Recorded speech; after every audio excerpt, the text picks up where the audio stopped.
Respektīvi, čau no Grīziņkalna. Šodien mēs skriesim ar vienu baigo čiksu. Tas, ko es par viņu zinu, ka viņa ļoti spēcīga mārketingā.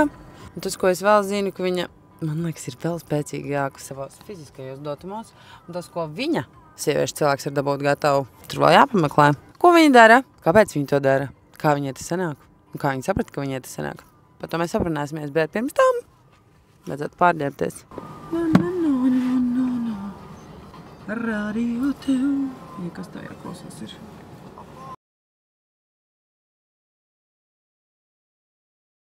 Jau. Pārniem kaut kāds uztraukums un rasās izkustēties.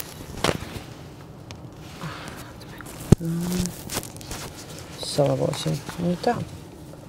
Viņi ir klāt! Viņi ir klāt!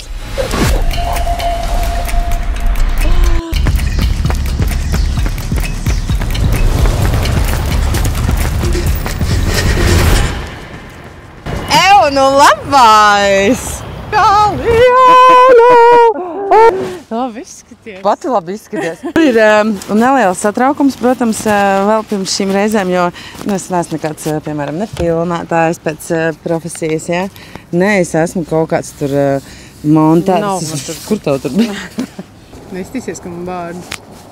Kas bārdiņi? Tā interesē. Mēs varētu uzlikt tev uz maliņas un bišķiņ kaut ko iesildīties, un tad mēs varētu ar tevi iepazīstināt. Labdienis. Tu mūs redzi? Tu mūs saproti? Man māsa iemācīja pagājušajā. Jā, jo es parasti nekad neiesaldos. Viņa teica, ka vajag šitā sākt. Un kamēr mēs sākam, pastāstīs, lūdzu, iepazīstinās mūs ar sevi. Mani sauc Liena. Es ikdienā darbojos mārketingā. Viņai ļoti labi arī sanāk.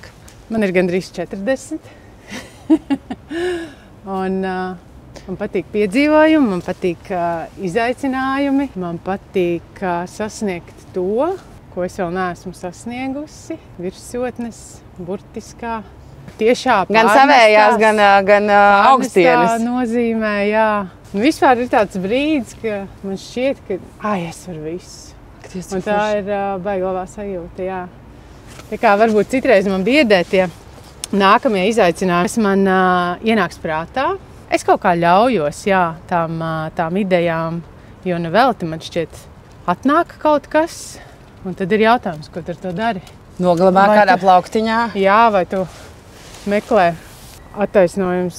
Nē, šis taču nē, traka, ārprāts, vai arī, izklausās labi, ko es varētu ar to iesākt, kas man ir jādara, lai to varētu realizēt. Pēdējo 2 gadu laikā tā spilgti man ir parādījuši, ka patiesībā cilvēks var visu, ja viņš grib, ja viņš nolemj to, ka jā, es to darīšu, es to gribu. Un, protams, jābūt atvērtam kaut kādām neveiksmēm. Un, kaut kādiem scenārijiem, bet droši gan arī. Jā, un tad ir tā sajūta, ka kas tad trakākais var notikt? Labi, es varu izstāties, var, protams, kaut kā satraumēties, tu esi dabā, var kaut kādi citi riski būt. Bet tad, kad es esmu piedzīvojumā, tad ieslēdzās cits mindsets. Tad ir tāds, padoties nevar, tas jātiek līdz galam. Kas tas pēc horoskopa? Ūdensvīrs. Skrienam, jā, bet lēnītē. Jā, pavisam lēnītēm. Skrienam tur. Šī ir tev tipiska vieta, kur tu skrien, mēs esam Grīziņkalnā. Un tipisks laiks, respektīvi, tad, ja tu izdomāji izskriet, tu parasti to dari darbdienas izskaņā? Es vispār sevi neuzskatu par baigo skrējēju. Es esmu gājējs, un ja par tādu iešanu runājam, tad šī ir tipiska vieta, kur es esmu, jo man ir mīļš suns, Koko, taksīts, aktīvs, un tad mēs te daudzamies pa šo parku. Pirms mēs ķeramies klātiem taviem ārkārtīgi iespaidīgajiem, ļoti iespaidīgajiem piedzīvojumiem. Tev tagad ir ap 40. Kad sākās? Kad tu atceries sevī, ka tevī pamodās tāds pats un vajag kaut ko vairāk no dzīves? Es biju aktīva 25 gados. Mēs ar draudzenēm piedalījāmies tādos X-reisos, kur ir jābrauc ar velosipēdu, jāskrien, dažādi uzdevumi, jāorientējās. Es parasti biju tā, kas pilda uzdevumus, jo kartes nesapratu, leģendas nē. Man patika uzdevumi. Tie vairāk bija tādi fiziski, bija arī tādi prāta uzdevumi. Man no tiem laikiem ir tāds lakatiņš. Es viņam vienmēr līdzi izbalējis, caurs 15 gadi. Bet visos piedzīvojumos tas man ir līdzi, un man tas iedod tādu sajūtu, ka, jā, sejas. Superīgi. Un tad baigi aktīvā, man liekas, es neesmu bijusi visu laiku, bet galvenais, man liekas, ir tas, ka es pieņēmu lēmumu būt aktīva pirms nepilniem 2 gadiem. Un pagājušajā gadā martā es nevarēju noskriet 5 kilometrus neapstājoties. Šogad mājā es noskrēju ultramaratonu. Un vienkārši es pieņēmu lēmumu. Protams, man bija tie spēka treniņi, es skrēju. Uz sporta zāli tu gāji spēka treniņiem? Nesauksim to par sporta zāli, bet ir tāda īpaša vieta. Par to mēs arī Kam es esmu ļoti pateicīga. Es aizsiešu kroseni, labi? Paturēšu? Jā, un es pieņēmu lēmumu būt aktīvāka un es piedzīvojumos. Labs ir. Lienai ir 30, aptuveni 7, ja? Liena saprot, nevar noskriet 30, toreiz. Kad tu nevarēji noskriet to piecīti, kas notika tālāk? Kas bija tie pirmie soļi, ko tu darīji? Nu, tie 5 kilometri, tas bija tāds realitātes pliķis sejā, ka es nevaru tos noskriet neapstājoties, ka man ir grūti. Un tad es tā vieta atrada mani patiesībā. Fiziskie, mentālai treniņi. Tā vieta ir pagrāvs. Mēs daudz par viņu esam visu kaut ko dzirdējuši. Es vienkārši redzēju, ka viens mūziķis bija izgājis 100 reizes, turēja kaut kādu ķieģeli rokā un teica, ka tā bija ļoti vērtīga pieredze. Es domāju, kas tas tāds vispār ir. Un spēru soli un uzrunāju un prasīju pagrabam, lai pastāstu par sevi vairāk. Un tā nonāca līdz pirmajai iepazīšanās reizei, kurā ir jādod solījumi 100 reizēm. Kad tu atnāksi uz treniņu 100 reizes? Jā, 100 reizes. Atkarīgs tik bieži iet, bet 100 reizes es pabeidzu pagājušā gada decembrī. Un es ierunāju tādas video ziņas savai māsai, viņa dzīvo, ne Latvijā. Un es tagad tā patinu atpakaļ. Un ir bijuši reizes, ka es eju no pagraba un saku, bāc, es laikam esmu laimīga. Mēs tik ātri jau nonācām līdz šam, jo visi, kas sāk to savu ķermeni kustināt, agri vai vēl nonāk pie tās sajūtas, ka Dievs, es esmu laimīgs. Jā, ticība saviem spēkiem. Es kļūstu pārliecinātāka, spēcīgāka mentāli, fiziski. Un tad tu noskrien to 5 un tu neesi apstājies. Es varu skriet vēl 5. Mans motivators tad bija, es biju pieteikusies pirmajam maratonam. Martā es pieteicos, maratons bija oktobrī. Maratons kā 42. Jā. Un būšana tajā pagrabā man spēcināja, kas bija ārkārtīgi nepieciešams. Un, protams, pirms maratona nav tā, ka es izdomāju aizskriešu, bet es regulāri apmeklēju ģimenes ārstu un veicu analīzes, skatos kaut kādas dinamikas un tādas lietas, vai tas vispār man ir piemērots un slodzes testi un tā. Tā kā noteikti neeju pāri kaut kādam līmenim, kas var nodarīt man pāri, bet tas maratons man prātā sēdēja, man tikai jāsāk gatavoties, un tad es vienkārši sāku skriet vakaros, un nekad nebiju noskrējis pusmaratonu pēc darba vakarā, bet es varu vēl. Tā ir tāda, brīnišķīga sajūta, jā, tas vienkārši bombīgi. Es vispār mēģinu dzīvē darīt lietas, kas sākotnēji šķiet, ka man nepatīk. Tur, kur tev nepatīk, tu tur ej, tajos krūmās tu ej. Negluži tā, tas, protams, ir apzināts lēmums, jo es vienmēr esmu bijusi pūce, kā es sevi varu motivēt kļūt par cīruli, mostoties agri un kaut ko darot to, ko tu esi apsolījis, ko es esmu apsolījusi. Es esmu gājis uz treniņiem, jā, arī 5:30 un fantastiski, jo 7 es ļoti daudz ko izdarījis. Cik tikai mostās. Labi, sāksim pamazām ķerties klāt tiem taviem trakajiem piedzīvojumiem.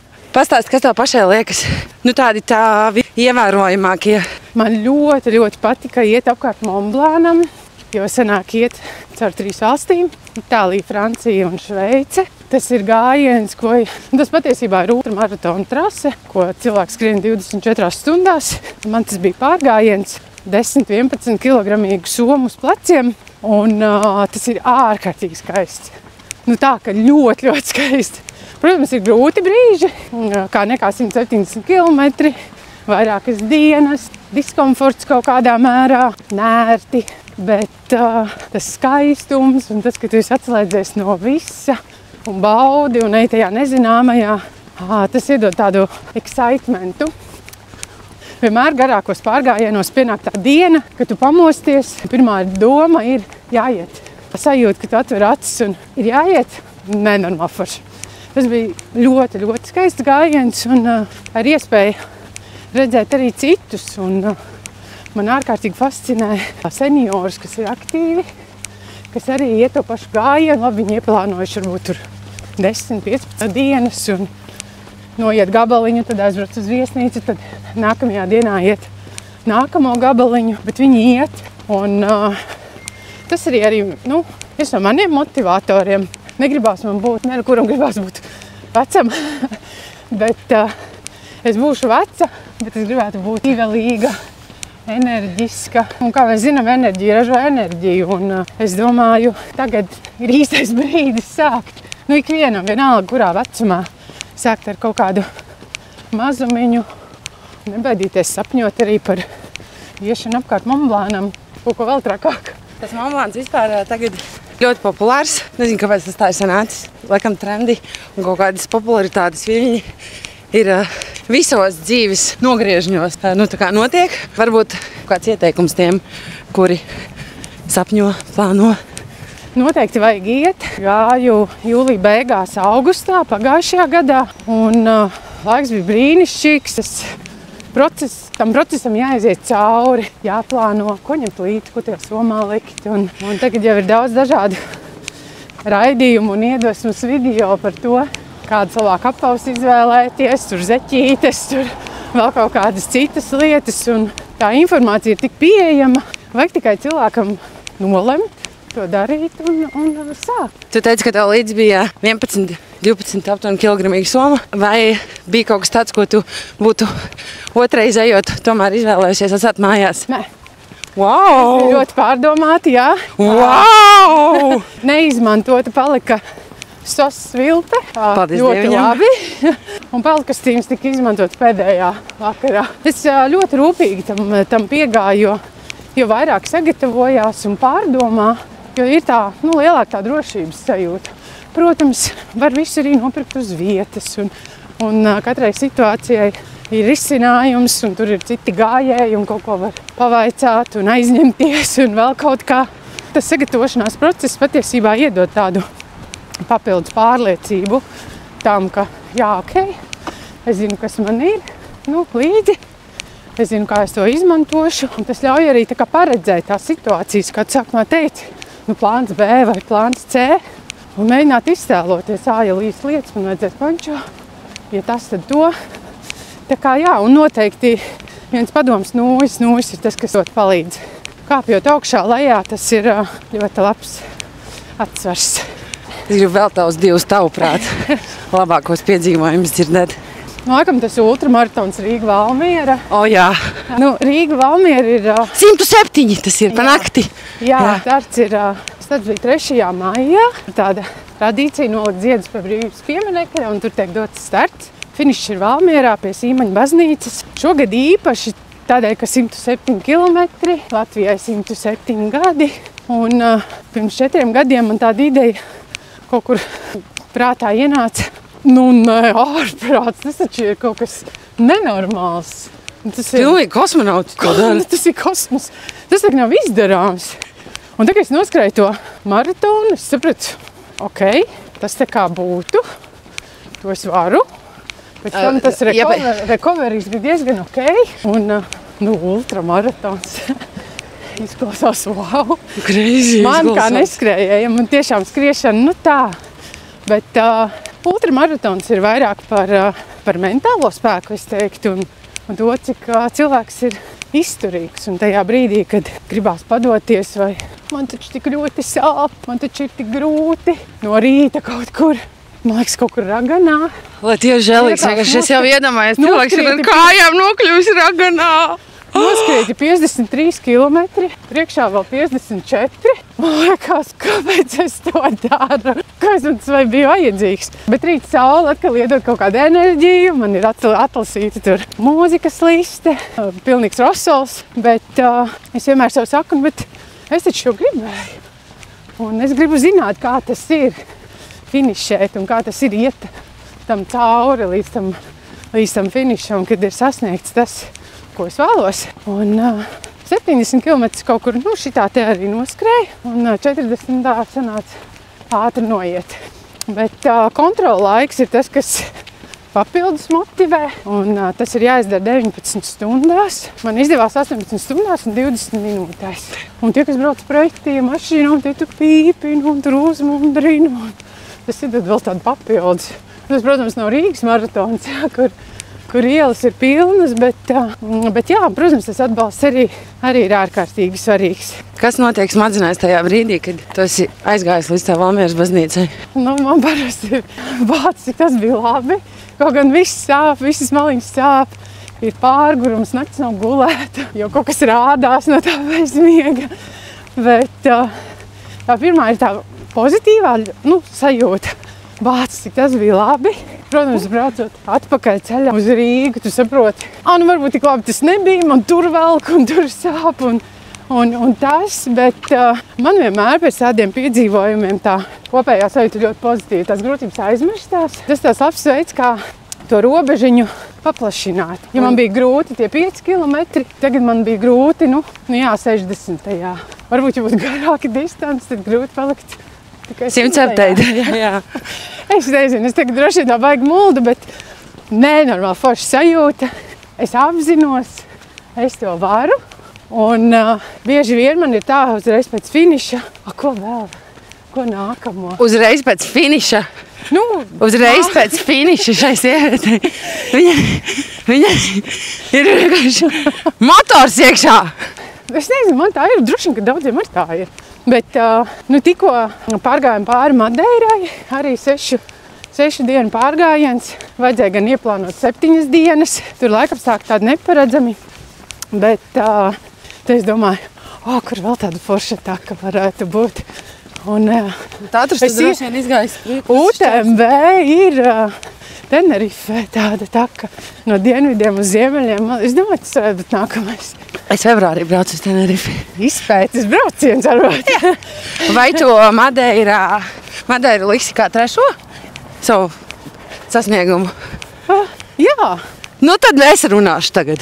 Es gribu pastāstīt, tu pastāst par to taisnais.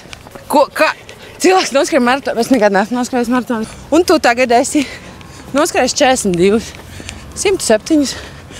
Lūdzu, komentējiet savas darbības. Tas bija tagad oktobrī. Es tiešām tā domāju, es pirmo maratonu noskrēju tajā trasē, kas ir taisnais, vecais Ērgļu dzelzceļa uzbēruma posms, kas tiešām ir tā kā taisns ceļš. Ja es te noskrēju maratonu, es varētu mēģināt to pusmaratonu, dubult maratonu noskrēt. Un super! Protams, tā sagatavošanās ir svarīga, līdzīgi kā pārgājienam. Tu domā, kādiem apaviem tu skriesi. Ja man šitie vairs nepatiks, es tad vilkšu tos. Tad man ir tur tās zeķes. Ja man būs augsti, tad es uzvilkšu to, tad es novilkšu to. Un tad tu skrieni un tev līdzi vēl ir pekeles. Jā, tur bija atbalsta personāls un atbalstīja, un tad es varēju tur to sapauks nomainīt un tā. Tā kaut kā. Pilnīgi easy, tā kā es noskrēju vakarā 5, tālēn noskrēju 84. Dzīvi piepildīt ar tiem mirkļiem, kad ir tā, bāc, es tiešām šito izdarīju. Es tiešām to izdarīju. Bāc, nenormāli forši, cik kruti. Un jo vairāk tādu brīžu, man liekas, tā dzīve ir tik košāka un krāsaināka, un man ir ko plānot un par ko domāt. Un es esmu sapratusi, ka gadā vajag vismaz 2 tādus izaicinājumus. Te tu pati pilnīgi uzprasies, Liena, uz 2 jautājumiem. Pirmais, kā tu sevi atalgo pēc šādām uzvarām? Maķītis. Nevar minēt zīmolus. Vārds šeit var, tu man neviens neko nemaksā. Par cik tajā trasē tas uzturs ir uz beigām, parasti garajās trasēs ir ļoti šķebinošs, pārāk salds, viss tāds ķepīgs. Tad gribās tur marinētu gurķīti un zupiņu un rasolu un tā. Un es bez kādiem sirdsapziņas pārmetumiem nākamo dienu vai 2, atkarībā kā tur saplānojās darbi, vienkārši noguļu gultā un dziedēju rētas. Tas moments, man liekas, beigas svarīgs, jā, ka tu sevi patērē un tad tu proti arī sev atdot apakaļ. Kas tad ir tas nākošais, par ko mēs brīnīsimies? Ko skadiņa ir atkal izdomājuši? Es tiešām domāju par to Tenerifi, ja tur ir Teides vulkāns, un tad būtu jāšķērso tā Teides nacionālais parks, kas ir diezgan augstu virs jūras līmeņa, tā kā tur būtu kāpumi. Tenerifi pašai man ļoti iecienīta, un es varētu iepazīt viņu tādu no citas skatu punkta. Es Es uzbraucu ar Ričuku vulkānā. Tas bija vispār crazy.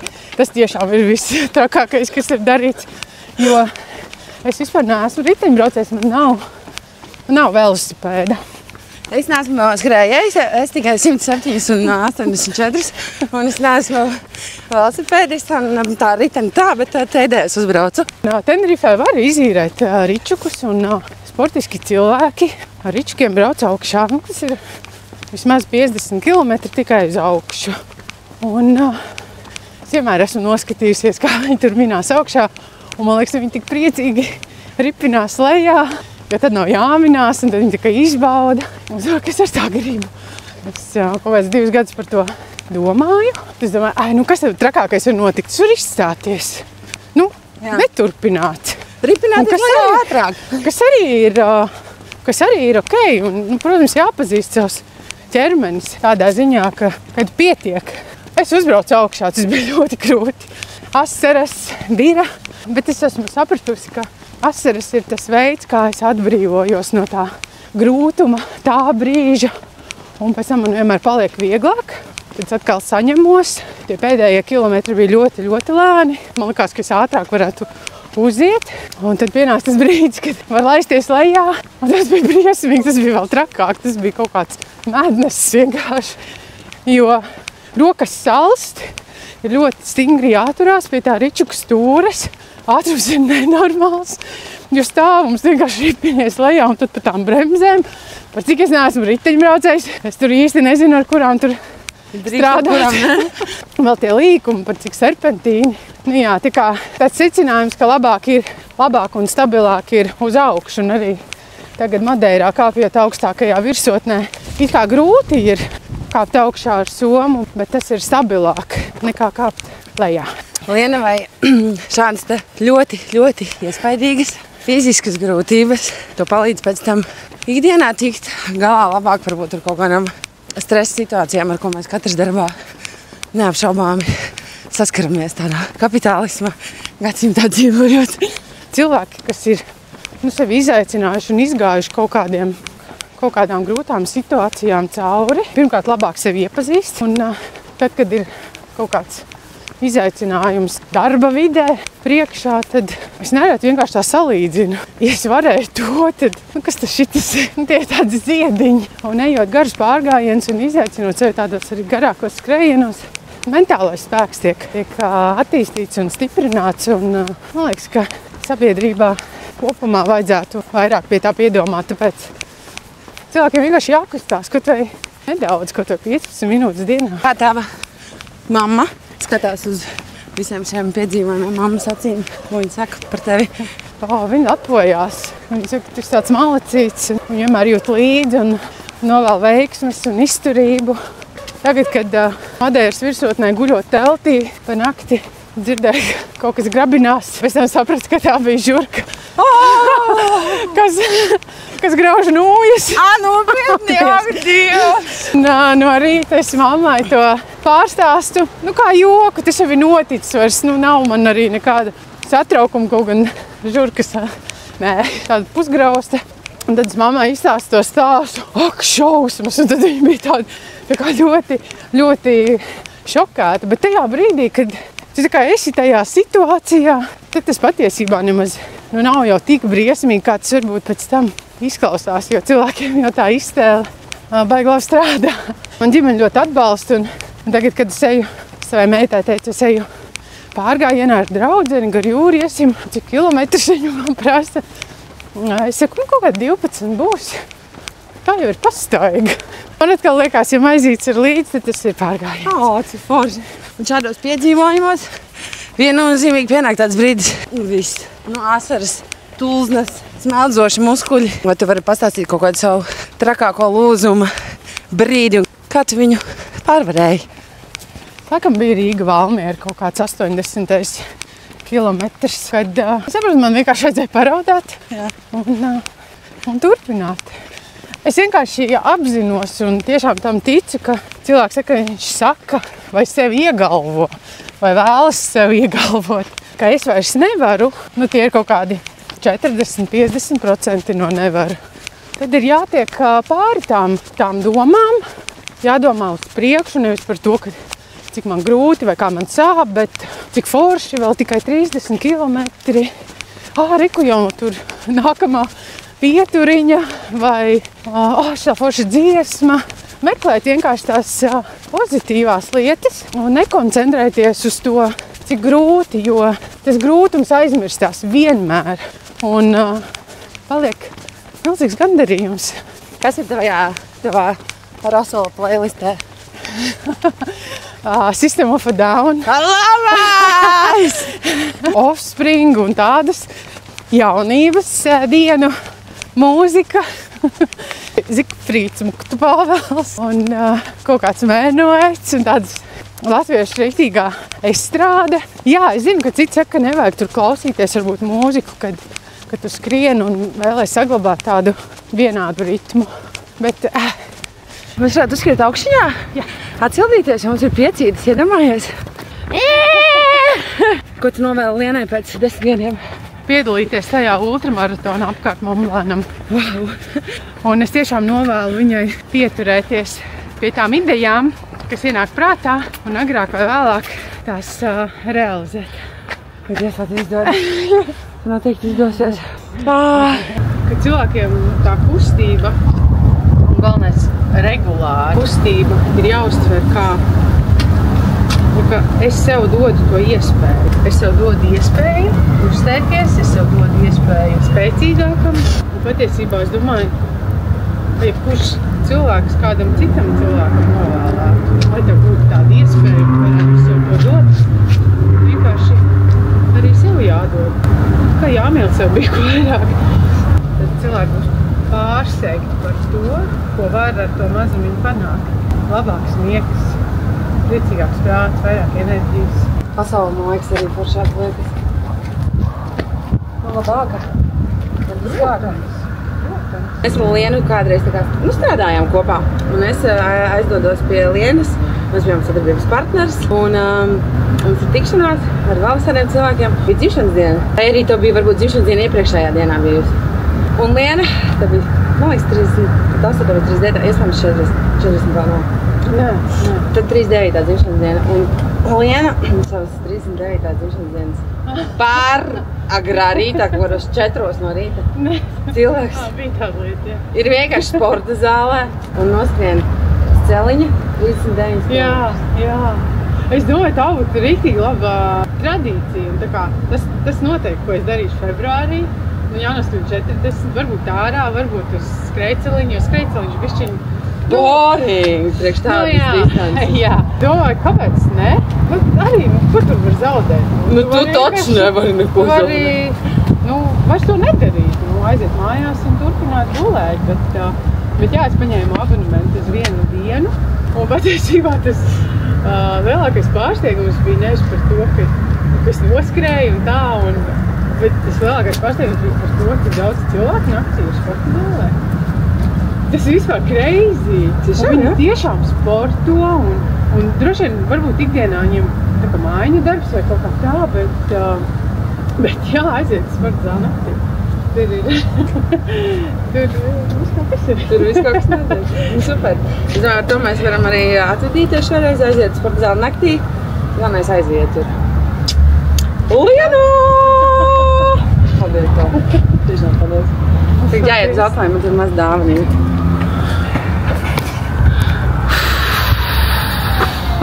Izcili. Es izšos pēc Rembo.